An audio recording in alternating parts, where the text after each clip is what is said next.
পুলিশের এপিসি থেকে ফেলে দেওয়া হচ্ছে জুলাই অভ্যুত্থানের শহীদ ইয়ামিনের মরদেহ।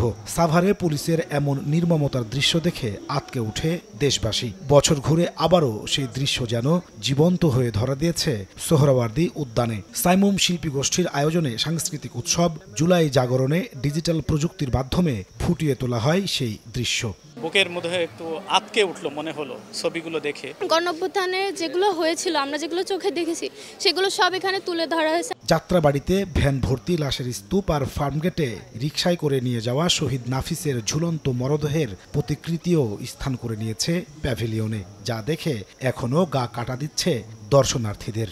এরপরে যারা স্বৈরাচার হতে চাও, হাসিনাকে দেখে শিক্ষা নাও। প্রতীকী আয়নাঘরও স্থান পেয়েছে সাইমুমের সাংস্কৃতিক উৎসবে। গোপন বন্দিশালার নির্যাতনের বিভিন্ন আলামত ফুটিয়ে তোলা হয়েছে নিখুঁতভাবে। এখানে আসলে মানুষ বুঝতে পারবে আসলে তার মানুষকে অত্যাচারের ধর্ম মানুষ কেমন ছিল।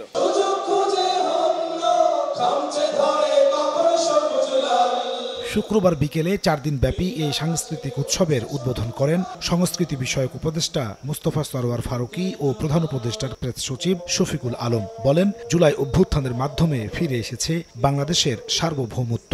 সাংস্কৃতিক যুদ্ধে হেরে গেলে ফ্যাসিবাদ আবারও মাথা চাড়া দেবে বলে সতর্ক করেন তারা।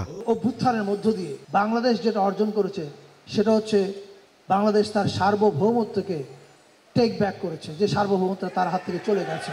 কালচারাল ওয়ারে যদি আওয়ামী লীগের কাছে হেরে যান, ওরা আবার আসবে। ওই মুজিববাদের নামে, আওয়ামী ফ্যাসিজমের নামে যে খুন খারাপি, মানুষকে গুম করা, আয়নাঘর তৈরি করে ফেলা এবং খুনের বৈধতা দেওয়া, এগুলো আবার ফিরবে। সোমবার পর্যন্ত প্রতিদিন সকাল 10টায় শুরু হয়ে সাংস্কৃতিক অনুষ্ঠান চলবে রাত 10টা পর্যন্ত।